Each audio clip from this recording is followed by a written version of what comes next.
ഇയാൾക്ക് ചിരിക്കാനൊക്കെ അറിയതേന്ന് ഞാൻ നോക്കുന്നിട്ടാണ് തോന്നുന്നു. അയാൾ എന്നെ നോക്കി. ഞാൻ അപ്പോൾ തന്നെ നോട്ടം മാറ്റി.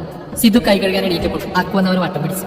അവയെ അവനെ തല്ലാൻ ഓടി വന്നതായിരുന്നു. പക്ഷെ സിദ്ധുവിനെ കണ്ടതും അവളൊന്ന് സ്റ്റക്കായി. അവൾ അവനെ നേരത്തെ ശ്രദ്ധിച്ചില്ലെന്ന് തോന്നുന്നു. അവരെ കണ്ടപ്പോൾ തന്നെ മീശ വരച്ച ഭാഗം കൊത്തിപ്പിടിച്ച് ആ തെണ്ടി നിന്നെ പിന്നീടത്തോളം എന്ന് അക്കു നോക്കി പറഞ്ഞു. അവൾ ചവിട്ടി കുളിക്ക് അകത്തേക്ക് പോയി. എല്ലാവരും അപ്പോഴേക്കും കഴിച്ച് എഴുന്നേറ്റിരുന്നു. ഞാൻ സിദ്ധുവിന് അക്കുവിന്റെ കൂടി മുകളിലേക്ക് ഡ്രസ്സ് ചേഞ്ച് ചെയ്യാൻ പോയി. അയാൾ റൂമിൽ ഷർട്ട് മാറ്റിക്കൊണ്ടിരിക്കുകയായിരുന്നു. ഞാനത് ശ്രദ്ധിക്കാതെ വാർഡ്രോബിൽ നിന്ന് ഒരു യെല്ലോ റൗണ്ട് ടോപ്പും ബ്ലൂ ജീനും എടുത്ത് ബാത്റൂമിൽ കയറി. ഡ്രസ് ചേഞ്ച് ചെയ്ത് വന്നപ്പോഴേക്കും അയാൾ താഴേക്ക് പോയിരുന്നു. ഞാനൊരു സ്കാർഫ് ചുറ്റി മുടി ക്ലിപ്പ് ചെയ്തൊന്ന് ഒരുങ്ങി ബാഗ് എടുത്ത് താഴേക്ക് ചെന്നു. ഞാൻ താഴേക്ക് ചെന്നപ്പോൾ കാശി സിദ്ധുവായിട്ട് സംസാരിക്കുന്നുണ്ട്. എന്നെ കണ്ടു ഇവന്റെ കൂടെയാണ് പോകുന്നതെന്ന് ചോദിച്ചു. ആദ്യം പറഞ്ഞു ഞങ്ങൾ രണ്ടാളെയും നോക്കി പേടിപ്പിച്ച് കാറെടുത്ത് പോയി. ഞാൻ പൂജാമയുടെ മുമ്പിൽ നിന്ന് പ്രാർത്ഥിച്ചു. പുതിയ തുടക്കമേ. അച്ഛൻ്റെ അമ്മയുടെ അനുഗ്രഹം വാങ്ങി. അല്ല മോളെ നീ സിന്ദൂരം തൊട്ടില്ലേ? ഞാനത് മറന്നുപോയിരുന്നു. അമ്മ പൂജാമുറിയിൽ എനിക്ക് സിന്ദൂരം കൊണ്ട് തന്നു. ഞാൻ അതിൽ നിന്നൊരു നൂല് നെറുകിൽ ചാർത്തി. അച്ഛൻ അപ്പോയിന്റ്മെന്റ് ലെറ്റർ ഞങ്ങൾക്ക് രണ്ടുപേർക്കും തന്നു. സിദ്ധുവിന്റെ ഡ്യൂട്ടിലാണ് യാത്ര. എടാ സിദ്ധു നിന്നോട് കാശി എന്താ ചോദിച്ചു നേരത്തെ? ആഹാ നീ ഭർത്താവിന്റെ പേരാണ് വിളിക്കണേ? അവരെ കലായിക്കൊണ്ട് ചോദിച്ചു. ഓ നീ ഇപ്പോഴാണ് കേൾക്കുന്നത്. അതിൽ നീ ചോദിച്ച കാര്യം പറ. അത് കമ്പനിയേക്കുള്ള വഴി അറിയാമെന്ന് ചോദിച്ചാ? ഓ അല്ലടാ അവിടെ ചെല്ലുമ്പോൾ ഞാൻ മാരീഡാണെന്ന് പറയണതോ? എനിക്കറിയാൻ പാടില്ല മോളെ. നീ നിനക്ക് എന്താ സൗകര്യം വെച്ചാൽ ചെയ്യും. തെണ്ടി കൈയൊഴിഞ്ഞു. അവനതിന് വിളിച്ചായിട്ട് ഒരു 15 മിനിറ്റ് യാത്രയ്ക്ക് ശേഷം ഒരു വലിയ ബിൽഡിങ്ങിന് മുമ്പിൽ വണ്ടി നിർത്തി. KRS groups. എടാ ഇതേതാ കമ്പനി? ജാനകി ഗ്രൂപ്പ്സ് അല്ലേ നമ്മുടേത്? എന്റെ ഉള്ളിലുള്ള സംശയം ഞാൻ അവരോട് ചോദിച്ചു. അത് നിന്റെ അമ്മായിപ്പന്റെ കമ്പനി. ഇന്ന് നിന്റെ കിട്ടിയോണ്ട് കഷ്ടം എന്തിന് കൊള്ളാടിക്കുന്നത്.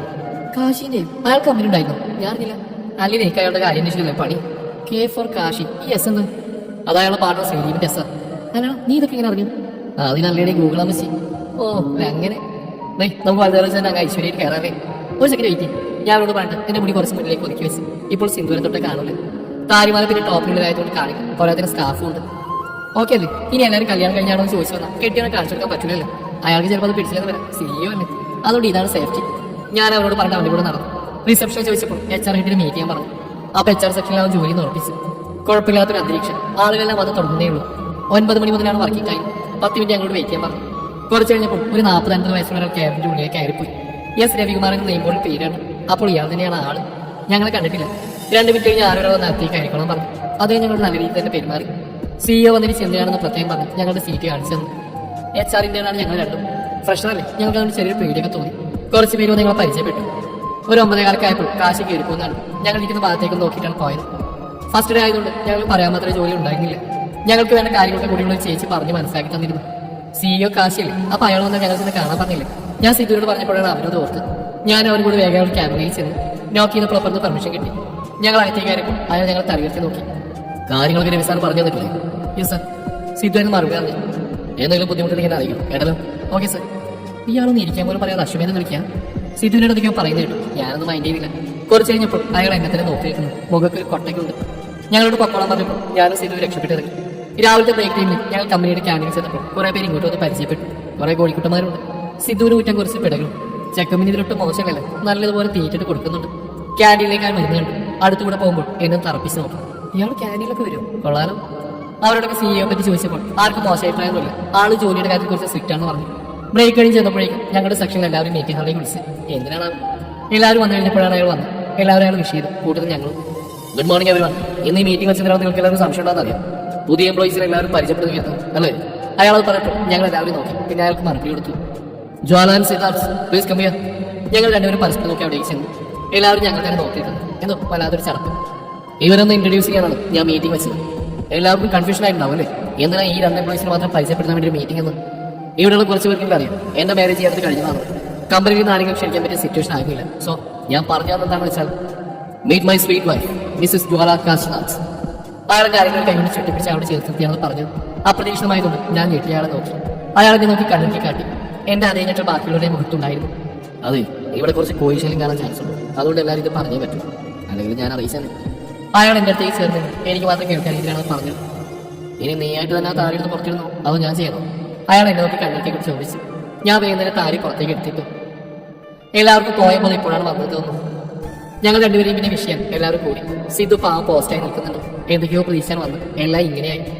മീറ്റിംഗ് കഴിഞ്ഞ് ഞങ്ങൾ ഞങ്ങളുടെ സീറ്റിൽ ചെന്നിരുന്നു. എന്തൊക്കെയോ പ്രതീക്ഷയോടെ വന്നത് എല്ലാം പോയി.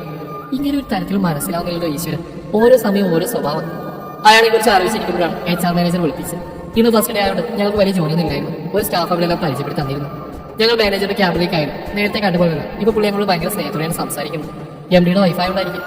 എന്തായാലും അയാൾ പറഞ്ഞ കാര്യം കേട്ടപ്പോൾ വല്ലാതെ സന്തോഷം തോന്നി. ഇന്ന് വേറെ വർക്കൊന്നും ഇല്ലാത്തതുകൊണ്ട് നേരത്തെ വീട്ടിൽ പോയിക്കോളാൻ പറഞ്ഞു. നാളെ മുതൽ വർക്കൊക്കെ ചെയ്തോളാമെന്ന്. ലോട്ടറി അടിച്ച് സന്തോഷമായിട്ട് ഞങ്ങൾക്ക്. കാശി ഒന്ന് കണ്ടിട്ട് പോയിക്കോളാൻ പറഞ്ഞു. ഞങ്ങൾ കണ്ടപ്പോൾ തന്നെ കാശിയുടെ ക്യാബിലേക്ക് നടന്നു. കാശി ഫോണിൽ ആരോട് സംസാരിച്ചുകൊണ്ടിരിക്കുകയായിരുന്നു. അവർ തന്നെ കിട്ടുമെന്ന് ഉറപ്പിച്ചിട്ടുണ്ട്. ലാസ്റ്റ് കൊണ്ട് നമ്മുടെ കയ്യിലേക്ക് വന്നു. കാശി കിട്ടണം, അവൻ ആഗ്രഹിക്കുന്ന എന്റെ കയ്യിലേക്ക് എത്തണം. പതിയെ അവനെ മൊത്തത്തിൽ തകർക്കണം. എന്താ കൂട്ടുകാരോട് സാധാരണ തോന്നുന്നുണ്ടോ? ശരി, അതിനാണ് അവനിപ്പോ മനസ്സിലാക്കണം നമ്മൾ അതിന്റെ പുറകുന്നു. ആ വെറുതെ തോന്നുന്നുണ്ടോ? കാശി അവൻ മനസ്സിലാക്കണം, എന്നിട്ട് എന്റെ മുമ്പിൽ വരണം. അതാ എനിക്കും വേണ്ടത്. അവന്റെ ഒപ്പം നടന്ന കാശി അവൻ അറിയും. അവനെതിരെ നിൽക്കുന്ന ഡെവിലിനെ അവൻ കാണാൻ പോകുന്നതേ പോകും. ജ്വാരി സിദ്ധു അപ്പോഴാണ് അങ്ങോട്ടേക്ക് വന്നു. അവരെ കണ്ടു. കാശി ഫോൺ കട്ട് ചെയ്തു. സർ, സിദ്ധു വിളിച്ചു. വീട്ടിലേക്ക് പോകല്ലേ? അത് വേറെ വല്ല പ്ലാനുണ്ടോ? ഇല്ല, വീട്ടിലേക്ക് പോകും. എന്നാ നീ വിട്ടു. ജ്വാലി ഞാൻ കുറച്ചു ഇറങ്ങും. സിദ്ധു എന്നെ നോക്കി. അങ്ങനെ ഞങ്ങൾ ശരിക്കും പേടിച്ചിക്കളഞ്ഞു. അങ്ങോട്ട് നിങ്ങൾ പറഞ്ഞ പോലെ ഇങ്ങോട്ട് പറഞ്ഞു. ഇനിയൊന്നും മിണ്ടാൻ പറ്റത്തില്ലല്ലോ. സിദ്ധു അവിടെ തന്നെ നിൽക്കുന്നുണ്ടോ? എന്താ നീ പോകുന്നില്ലേ? അയാൾ അവരോടൊരു പിടികൊക്കെയാണ് ചോദിച്ചു. അതുകൊണ്ട് അവരുടെ സ്കൂട്ടായി പോകുന്ന പോക്കെ എന്നെ നോക്കി വലിച്ച ശരി. ഞാൻ പിന്നെ കാശോട് നിൽക്കുന്നതാണ്. കൂടുതലൊന്നും പറയാൻ നിൽക്കാറ് അവിടെ ഇട്ടിരുന്ന് ചേരിപ്പോയി ഫോണിൽ കുത്താൻ തുടങ്ങി. അങ്ങനെ കുറച്ചാൽ കൂടി ഇന്ന് ഫയലുകളൊക്കെ നോക്കിയിട്ട് എന്നോട് പോകാന്ന് പറഞ്ഞു. എന്നോട് ബാഗ് എടുത്ത് താഴേക്ക് വരാൻ പറഞ്ഞിട്ട് കാശി കാറെടുക്കാനെ താഴേക്ക് പോയി. കാശി കാറെടുക്കാനെ താഴേക്ക് ചെന്നപ്പോഴാണ് വേറൊരു കാറിൽ നിന്ന വ്യക്തിയെ കണ്ടത്. അവന്റെ കണ്ണുകൾ കുറിയും. പിന്നെ ഒരു പുച്ഛച്ചിരിയോടെ അയാളുടെ അടുത്തേക്ക് നടന്നു. അയാളും കാശിയെ കണ്ട് അവന്റെ അടുത്തേക്ക് വന്നു. അല്ല, ആര്യ എന്താണാവോ കാശിനാഥ് മഹേശ്വര വർമ്മയുടെ ആഗമന ഉദ്ദേശം? കിച്ചു കാശിയെ ദേഷ്യത്തോടെ നോക്കി. ഇങ്ങനെ നോക്കി പേടിപ്പിക്കാതെ സൈക്കോ. നീ എനിക്കറിയാം, നീ ആ ടെന്നറിന്റെ പുറകെ കളിച്ചെന്ന്. പിന്നെ ആ മറ്റവനും. അതേടാ, ഞങ്ങൾ തന്നെ അതിന്റെ പറയും. നിന്നെ തോൽപ്പിക്കാൻ ഞാൻ എന്തു ചെയ്യും? എന്തും അത്രക്ക് വാശിയാ നിന്നോട്. നീ ചെയ്തെന്ന് അങ്ങനെ മറക്കാൻ പറ്റുന്നല്ലോ. കാശി ദേഷ്യം കൊണ്ട് നിർത്തിയായിരുന്നു. നിന്റെ ചതി ഞാൻ മറക്കില്ല കാശി. നീ ഇപ്പൊ രണ്ടാമത്തെ തവണയാ എന്നെ ചതിക്കുന്നത്. കിച്ചു കാശിയുടെ കോളക്കാരെ പിടിച്ചു. കാശി അവനെ കോള പിടിച്ച കിച്ചുവിന്റെ കൈ പിടിമുറുക്കി. ആരാരെയാ ചതിച്ചെന്ന് ആലോചിച്ച് നോക്കി കാശിദാസ്. ഇപ്പൊ എന്റെ മുമ്പിൽ ഒരേ ഒരു ലക്ഷ്യമേ ഉള്ളൂ, നിന്റെ തോൽവി. കാത്തിരുന്നോ നീ? ഈ ടേബിളെ നിന്നെ മുച്ചൂടെ നശിപ്പിക്കും.